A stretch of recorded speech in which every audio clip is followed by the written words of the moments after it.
बता रहे हैं उसमें भी बिल्कुल बिल्कुल। डॉक्टर टीना राय, मैं आपसे भी जानना और समझना चाहूंगी, क्योंकि जब भी हम बात कोरोना की करते हैं तो हर बढ़ते दिन के साथ या फिर एक फेज से दूसरे फेज और अब जिस संभावित तीसरे फेज की बात की जाती है जो हो सकता है कि हिट करे, और ऐसे में क्या आपको लगता है कि इन लक्षणों में डेंटल समस्या भी अब कोरोना के सिम्टम्स में शामिल हो चुकी है, और एहतियात के तौर पर लोगों को क्या करना चाहिए? जी, गुड मॉर्निंग विभा जी। बिल्कुल आपने सही कहा कि थर्ड वेव के बारे में जो भी बातें हो रही हैं कि वो हिट करेगा अक्टूबर नवंबर के टाइम में, और ये बच्चों पे ज़्यादा असर करेगा। अभी मैं न्यूज़ देख रही थी मुंबई में, अहमदनगर की, महाराष्ट्र के में, वहाँ पे 8000 जो बच्चे हैं वो कोविड पॉजिटिव हो चुके हैं ऑलरेडी। तो ये एक बहुत ही परेशान करने वाली एक न्यूज़ है कि वो वहाँ पे बच्चों में संक्रमण शुरू हो चुका है, और हमें एहतियात बरतना बहुत ज़रूरी है। बच्चों में ये दिक्कत आती है कि वो उनको समझाना एक बहुत बड़ा चैलेंज हो जाता है। तो जो पेरेंट्स हैं, जो भी गार्जियन हैं, वो एहतियात बरतें। और रही बात दांतों से संबंधित, देखिए कि दांतों का जो सिम्टम्स जो अभी हम बात कर रहे हैं म्यूकर माइकोसिस की, इसको समझना बहुत ज़रूरी है। म्यूकर माइकोसिस और ब्लैक फंगस ये दोनों अलग अलग चीज़ें हैं। एक्चुअली ब्लैक फंगस जो है एक मिसनोमर है।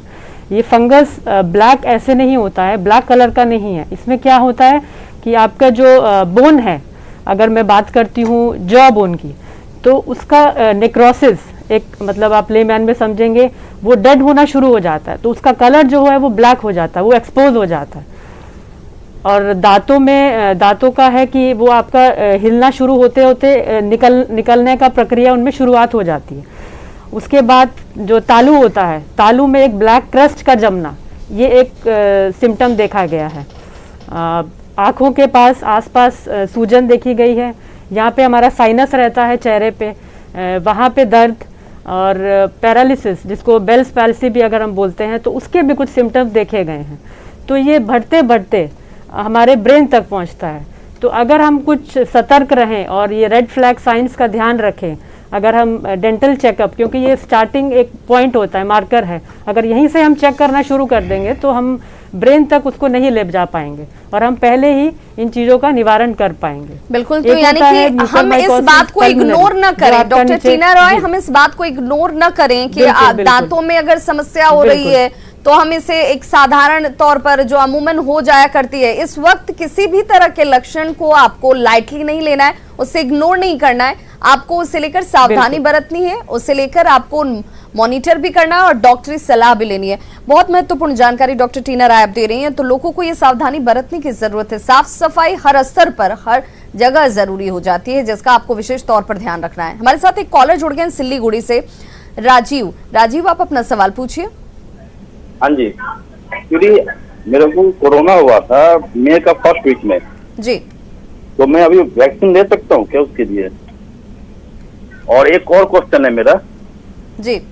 मेरा मदर कोविशील्ड लगा चुकी है, तो उनको कोविशील्ड का अलावा और कुछ भी वैक्सीन लग सकता है ना, वही लगेगा? पहली चीज तो ये कि अगर आपको कोविशील्ड लगा है तो दूसरी डोज भी आपको कोविशील्ड की ही लगेगी। लेकिन जो आपका पहला सवाल है वो जरूर मैं चाहूंगी डॉक्टर आप बताएं कि चूंकि पॉजिटिव हो चुके हैं, बहुत सारे लोगों में ये जानकारी नहीं है कि अगर हम पॉजिटिव से नेगेटिव होते हैं तो हमें कितने दिनों के बाद जा करके अब वैक्सीनेट होना चाहिए। 3 महीने जो जानकारी आप लगातार दे रहे हैं, ये 3 महीने की तारीख किस दिन से आम आदमी जो है वो समझे कि उसे 3 महीने आज से काउंट करने चाहिए? जिस दिन उसका रिपोर्ट आ गया उस दिन से, या अगर उसके अंदर अभी भी सिम्टम्स हैं, रिपोर्ट भले नेगेटिव हो, आप उसके सिम्टम्स के नॉर्मलाइज होने के बाद इसे काउंट करें? कैसे समझे डॉक्टर एके झा? जी हाँ, कोरोना टीकाकरण में यदि किन्हीं को कोविड हुआ है तो जिस दिन RT-PCR जांच के लिए दिया गया है सैंपल, उस दिन से 3 महीना जो है उसका गणना किया जाता है। पहले तो 1 महीना ही था, बाद में बढ़ा करके 3 महीना किया गया है।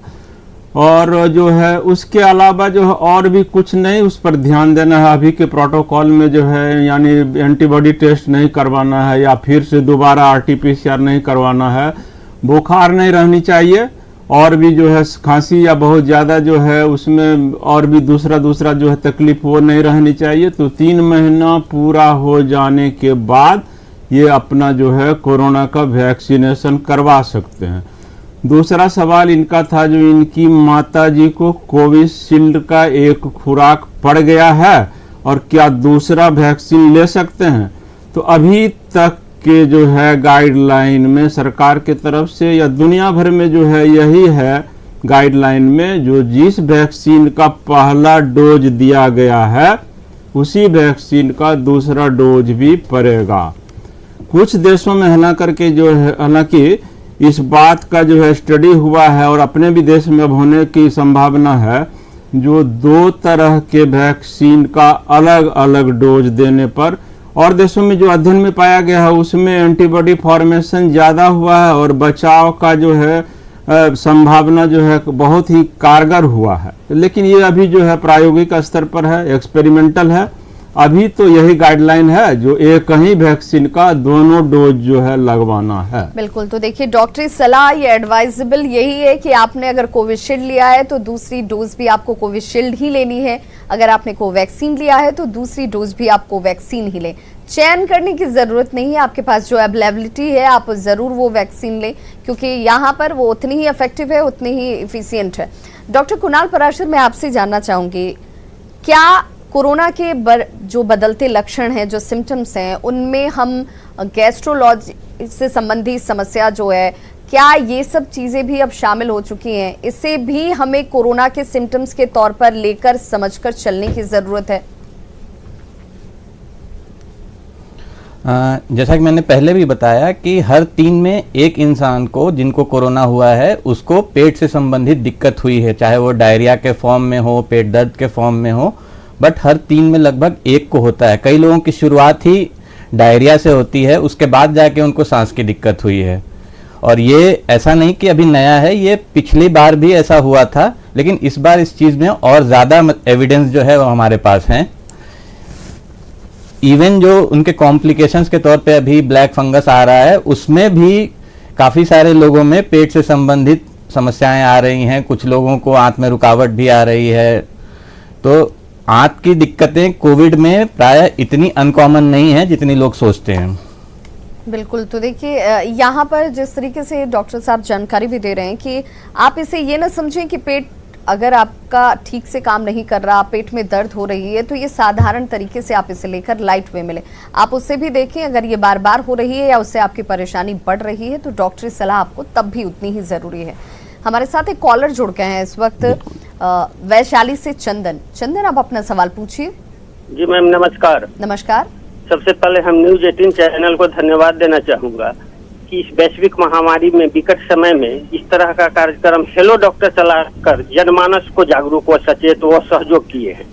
ऐसे समय में जब डॉक्टर लोगों से दूर हो गए तो आपके चैनल ने बड़े बड़े स्पेशलिस्ट डॉक्टर से हमें रूबरू कराया तथा हम अपने सिम्टम्स के हिसाब से जानकारी लिए तथा उसका इलाज कर स्वस्थ हुए। मैम, हम लोग न्यूज 18 के नियमित दर्शक हैं।